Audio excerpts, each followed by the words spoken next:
Hello everyone, welcome to my channel Sophia craft and study. आज के इस video में हम state council of education research and training reading campaign activity sheet number 20 करेंगे, जो कि डेट है 9/2/2022। क्लास है 6 to 8। ये क्लास 6ठी और 7वीं और 8वीं क्लासेस तीनों करती हैं। ओके, सो यहाँ पे आपको क्या करना है, नेम ऑफ स्टूडेंट्स, यहाँ पे आपको आपका अपना नाम लिखना है। जैसे कि मैं एक कोई नाम दूँ, जैसे कि आपका नाम है मान लो रिया। ओके, सो यहाँ पे मैंने लिख दिया रिया, नाम है जो आपका। नेम ऑफ टीचर, आपकी मैम का नाम क्या है। जैसे मान लो मैंने आपकी मैम का नाम लिख दिया अनीता। ओके, अनीता।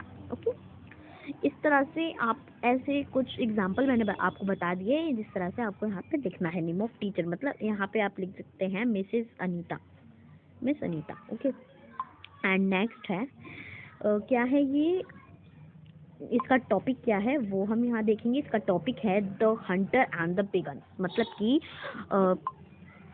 हंटर क्या है, हंटर मतलब क्या होता है, शिकारी। मतलब एक शिकारी और पिगन, बहुत सारे कबूतर हैं।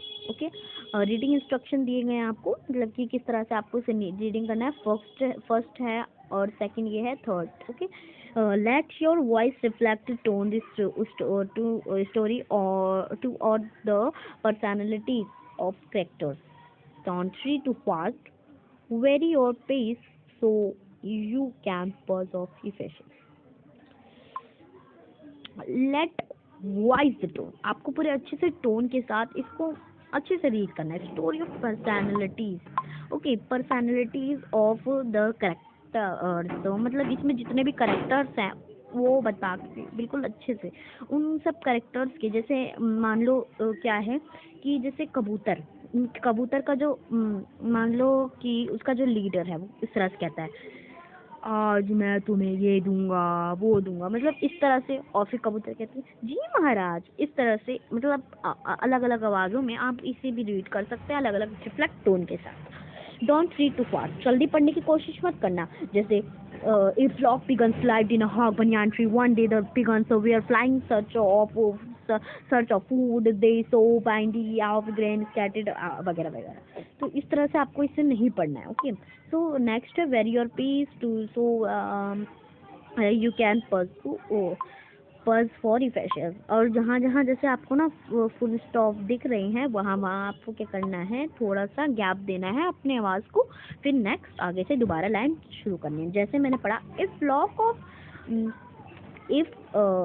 दोबारा से पढ़ लेते हैं। इफ फ्लॉक ऑफ पिगन्स लाइट और ए हग banyan tree. One day the pigeons were flying in search of food. They saw plenty of grain scattered on the ground.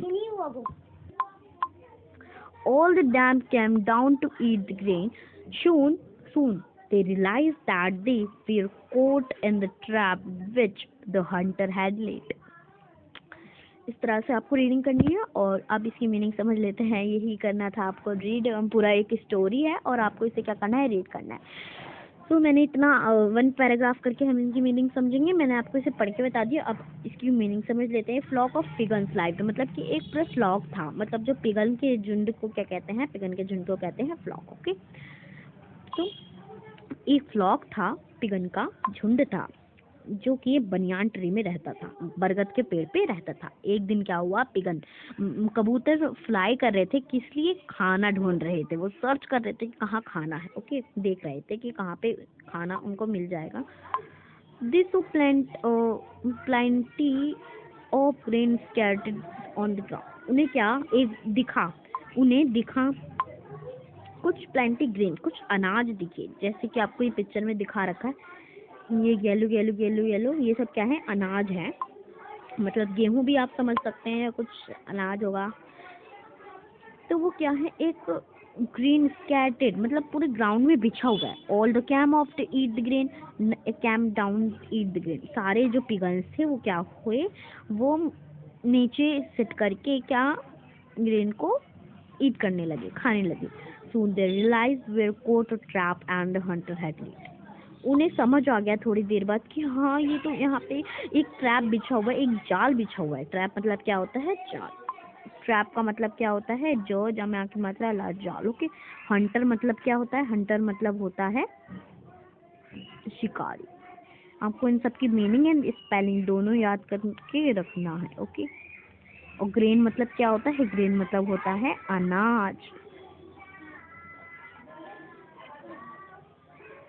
तो हैड लेट, ओके, तो उन्हें थोड़ी देर बाद समझ आ गया कि हाँ ये किसी हंटर ने हमें यहाँ पे जाल बिछा रखा है पकड़ने के लिए। तो क्या हुआ फिर? सारे पिगन्स क्या हो गए? सैड हो गए, है ना, दुखी हो गए। The leader of pigeon, pigeon का राजा, लीडर बोला, पिगन आस्क्ड देम, उसने बोला कि them to lose not lose hope, he said that all of them made a joint effort they would be able to fly away with the trap. All the pigeons tried unison and finally flew along with the trap. The hunter could do nothing but repent. तो इसमें क्या है? ये जो pigeon का leader था उसने क्या बोला कि तुम डरो मत, ही सैड, हम क्या करेंगे, एक बार में ना सारे कबूतर फ्लाई करेंगे, मतलब 1 बाय 1 नहीं, मतलब एक उड़ा फिर एक उड़ा, इस तरह से नहीं, सारे जो हैं सारे कबूतर एक साथ में उड़ेंगे, सारे कबूतर एक साथ में उड़ेंगे। ओके, मतलब एक साथ में सारे कबूतर फ्लाई करेंगे, जैसे कि आपको ये पिक्चर में भी दिखा रखा होगा, यहाँ पे इस पिक्चर में भी आपको दिखा रखा है। ओके, तो ये था। फिर उसके बाद क्या हुआ? अवे द ट्रैप, सारे पिगन जो थे एक ही बार में ट्रैप से उड़ गए, सारे ट्रैप को लेके उड़ गए। Pigeons tried unison finally flew along with the trap, तो वो फाइनली अब सारे के सारे उड़ गए। अब जो हंटर था, जो शिकारी था, वो नथिंग बट रिपेंट, वो क्या हो गया? रिपेंट हो गया, मतलब कि वो दुखी हो गया या उसे पछतावा हो रहा था। रिपेंट मतलब क्या? पछतावा। क्या होगा? पछतावा। ओके, रिपेंट मतलब होता है पछतावा, उसे पछतावा हो रहा था अपने आप पर। उसके बाद क्या है? After flying for long time they reached a place where an old friend of the leader pigeon a rat lived. The leader requested the rat to help them.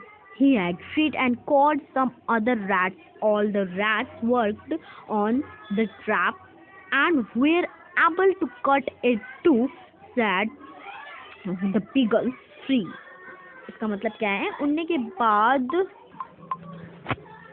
के बाद reached the place where old friend the leader pigeon, एक leader pigeon का एक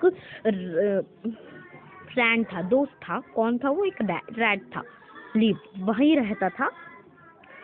तो the leader pigeon ने request किया rat से कि प्लीज हेल्प देम, प्लीज हमारी मदद करो, प्लीज रैट हमारी मदद करो। ही एग्रीड एंड कॉल्ड, वो क्या हुआ? पूरा ही agreed called some other rats, उसने अपने जाति के और चूहों को बुलाया, called some other rats. All the rats worked on a trap, अब सारे जो रैट्स थे वो क्या करने लगे? ट्रैप को क्या करने लगे? उसमें काम करने लगे, मतलब कि उसे कट करने लगे, कुतरने लगे। सैड द पिगन्स फ्री, अब क्या हुआ? उसने जब सारे चूहों ने कट कर दिया, तब क्या हुए? पिगन्स हो गए पूरे फ्री।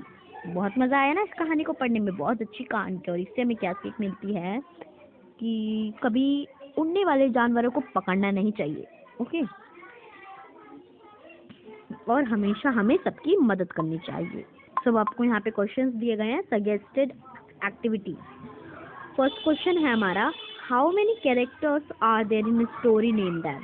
अब हमें क्या करना है? कितने कैरेक्टर्स थे इस स्टोरी में, हमें इनके नेम देने हैं। तो अभी यहाँ पे इसका आंसर हम देख लेते हैं क्या है।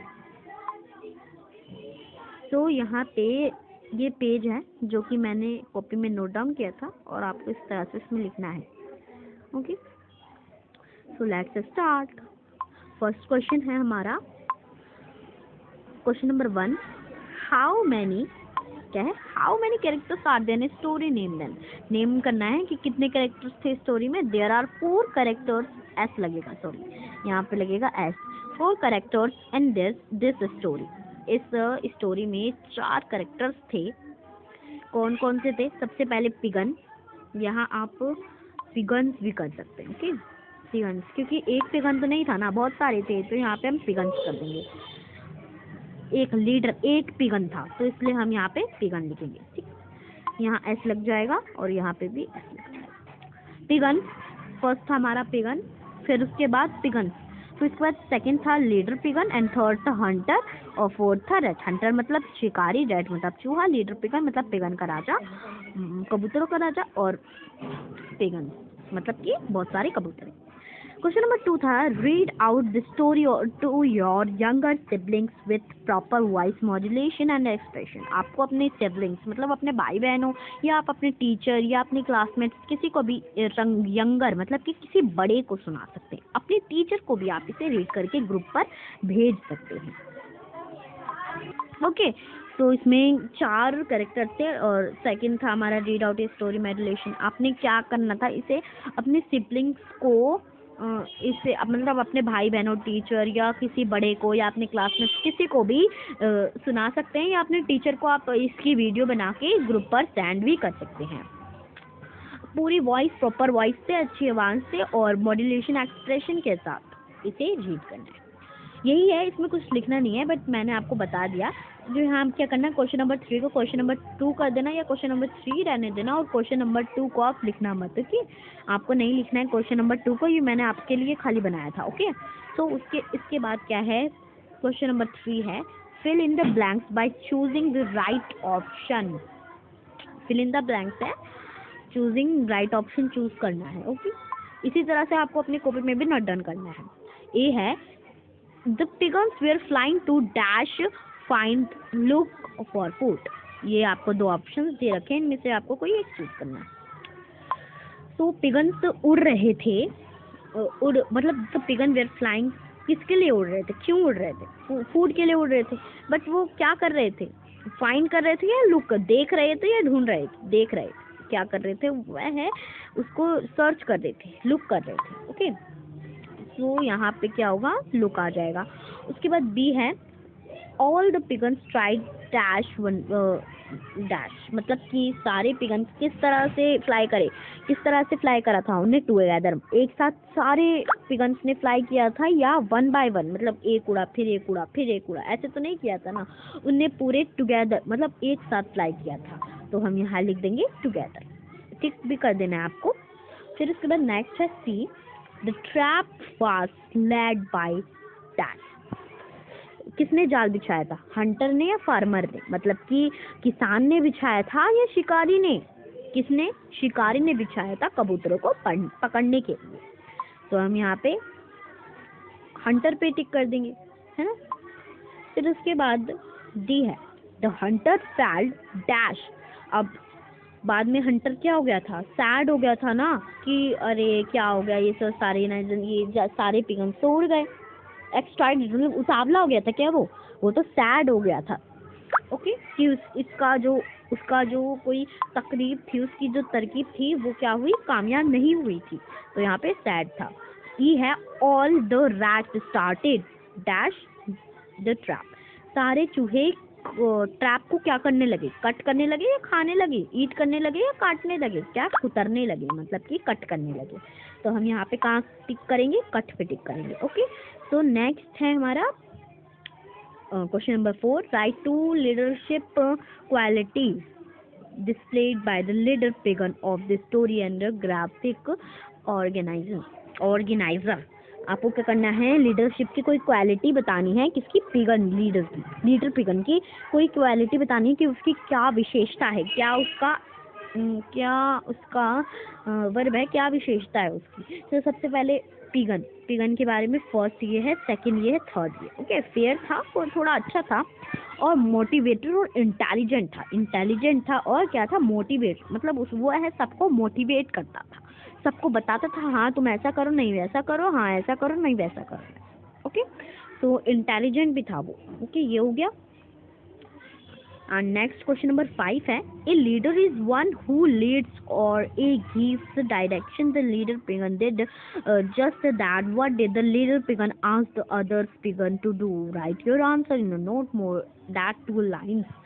Leader is one who Leeds, मतलब कि आपको जानते हैं कि लीडर तो एक ही होता है, और लीडर हु गिव्स डायरेक्शन, मतलब वो बताता है कि नहीं तुम ऐसे चलो वैसे चलो, है ना। The leader pigeon did just that, the leader pigeon did just that. What did the leader, मतलब उस लीडर ने पिगन को क्या आस्क दिए थे। लीडर पिगन ने आस्क सारे टुगेदर अदर, मतलब सारे अलग अलग मतलब सारे पिगन्स को क्या उसने आस्क किया था, क्या उसने बताया था कि तुम ये करो। Right your answer in note more than 2 line, 2 line से ज़्यादा नहीं लिखना है। सो मैंने 2 लाइन से थोड़े से 2 वर्ड ज़्यादा हो गए हैं, आप इसे थोड़ा मतलब थोड़ा सा छोटा या गैप दे के ना करो, थोड़ा सा जैसा लग होता ना वैसे कर लेना। सो ये ही सैड आंसर है हमारा, he said that if all of them made a joint effort they would be able to fly away with the trap. क्या है इसका आंसर, क्या है देख लेते हैं, क्या है मीनिंग समझ लेते हैं। ही सैड, लीडर पिगन ने कहा, that if all them made it joint, सब जॉइंट होके मतलब सब मिल के एफर्ट करो, आसानी से फ्लाई कर पाओगे। जब आप सारे ज्वाइन करके रहोगे, सारे मिल जुल के रहोगे, तो आप फ्लाई आसानी से कर पाओगे। आप fly away with the trap, अब वो क्या करे वो पूरे ट्रैप से फ्लाई हो गए। मतलब उसने क्या किया था, ही कहा था, he said that if all of them, तुम सारे ज्वाइंट होके सारे मिल के फ्लाई करो, मतलब सारे मिलके ट्रैप के साथ फ्लाई कर लो, तो क्या होंगे उसके उनके जो पैर होते हैं वो तो जाल में फंस जाते हैं ना, तो वो ट्रैप के साथ ही उड़ जाते हैं। ओके, तो ये थी आज की वर्कशीट। एंड अगर आपको ये वीडियो अच्छी लगी तो वीडियो को लाइक एंड चैनल को सब्सक्राइब करना ना भूलें। Thanks for watching, bye bye.